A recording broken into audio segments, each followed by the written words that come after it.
के उपनाम से लिखने वाले धनपत राय श्रीवास्तव हिंदी और उर्दू के महानतम भारतीय लेखकों में से एक हैं। उन्हें मुंशी प्रेमचंद व नवाब राय नाम से भी जाना जाता है और उपन्यास सम्राट के नाम से अभिहित किया जाता है। इस नाम से उन्हें सर्वप्रथम बंगाल के विख्यात उपन्यासकार शरत चंद्र चट्टोपाध्याय ने संबोधित किया था। प्रेमचंद ने हिंदी कहानी और उपन्यास की एक ऐसी परंपरा का विकास किया जिसने पूरी शती के साहित्य का मार्गदर्शन किया। आगामी एक पूरी पीढ़ी को गहराई तक प्रभावित कर प्रेमचंद ने साहित्य की यथार्थवादी परंपरा की नींव रखी। उनका लेखन हिंदी साहित्य की एक ऐसी विरासत है जिसके बिना हिंदी के विकास का अध्ययन अधूरा होगा। वे एक संवेदनशील लेखक, सचेत नागरिक, कुशल वक्ता तथा सुधी संपादक थे। 20वीं शती के पूर्वार्ध में जब हिंदी में तकनीकी सुविधाओं का अभाव था, उनका योगदान अतुलनीय है। प्रेमचंद के बाद जिन लोगों ने साहित्य को सामाजिक सरोकारों और प्रगतिशील मूल्यों के साथ आगे बढ़ाने का काम किया, उनमें यशपाल से लेकर मुक्तिबोध तक शामिल हैं। प्रेमचंद का जन्म को वाराणसी के निकट है लमही गांव में हुआ था। उनकी माता का नाम आनंदी देवी था तथा पिता मुंशी अजायब राय लमही में डाक मुंशी थे। उनकी शिक्षा का आरंभ उर्दू, फारसी से हुआ और जीवन यापन का अध्यापन से। पढ़ने का शौक उन्हें बचपन से ही लग गया। 13 साल की उम्र में ही उन्होंने तिलिस्मे होशरूबा पढ़ लिया और उन्होंने उर्दू के मशहूर रचनाकार रतननाथ शरसार, मिर्जा रुस्बा और मौलाना शरर के उपन्यासों से परिचय प्राप्त कर लिया। 1898 में मैट्रिक की परीक्षा उत्तीर्ण करने के बाद वे एक स्थानीय विद्यालय में शिक्षक नियुक्त हो गए। नौकरी के साथ ही उन्होंने पढ़ाई जारी रखी।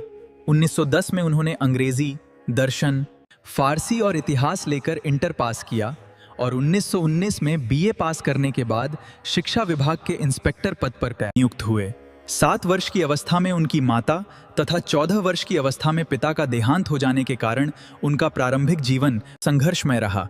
उनका पहला विवाह उन दिनों की परंपरा के अनुसार 15 साल की उम्र में हुआ, जो सफल नहीं रहा।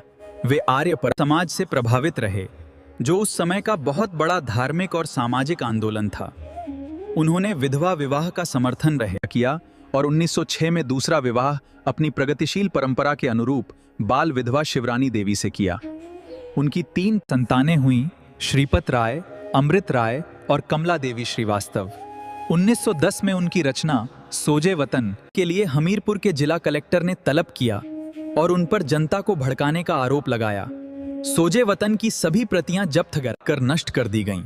कलेक्टर ने नवाब राय को हिदायत दी कि अब वे कुछ भी नहीं लिखेंगे, यदि लिखा तो जेल भेज दिया जाएगा।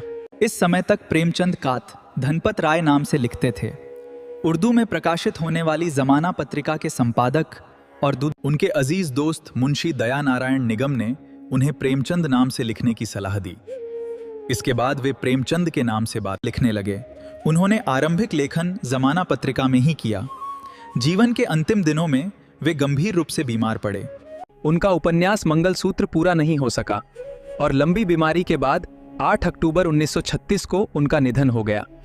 अंतिम उपन्यास मंगलसूत्र उनके पुत्र अमृत ने पूरा किया। प्रेमचंद का कुल दरिद्र कायस्थों का था, जिनके पास करीब 6 बीघे जमीन थी और जिनका परिवार बड़ा था।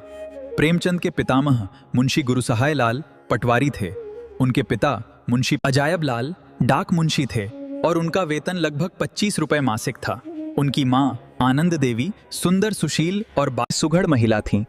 6 महीने की बीमारी के बाद प्रेमचंद की मां की मृत्यु हो गई।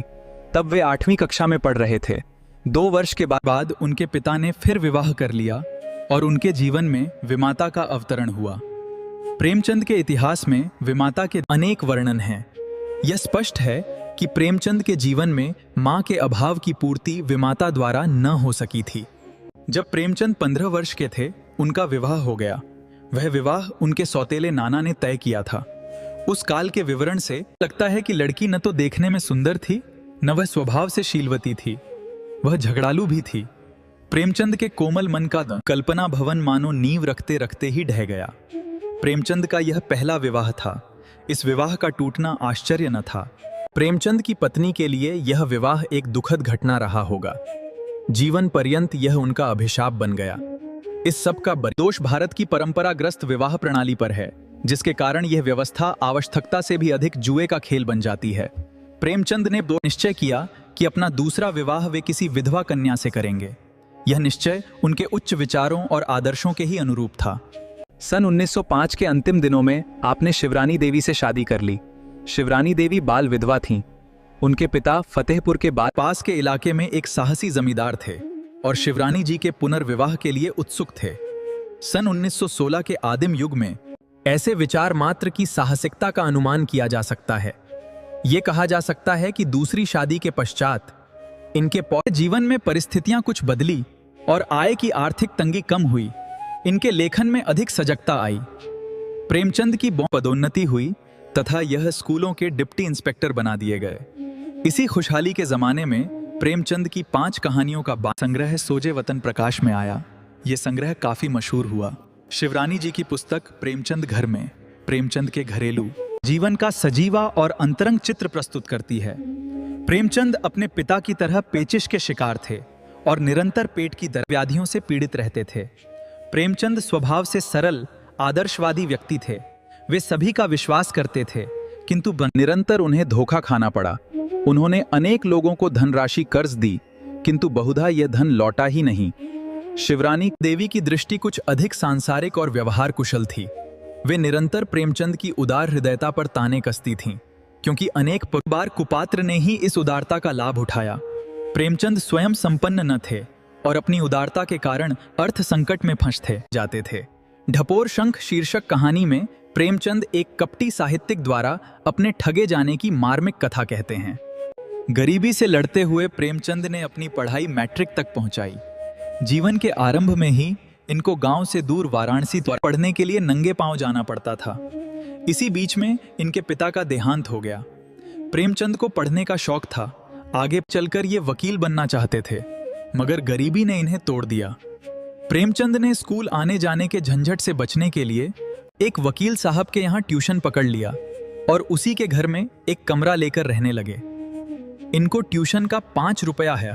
5 रुपए में से 3 रुपए घर वालों को और 2 रुपए से प्रेमचंद अपनी जिंदगी की गाड़ी को आगे बढ़ाते रहे। प्रेमचंद महीना भर तंगी और अभाव का जीवन बिताते थे। इन्हीं जीवन की प्रतिकूल परिस्थितियों में प्रेमचंद ने मैट्रिक पास किया।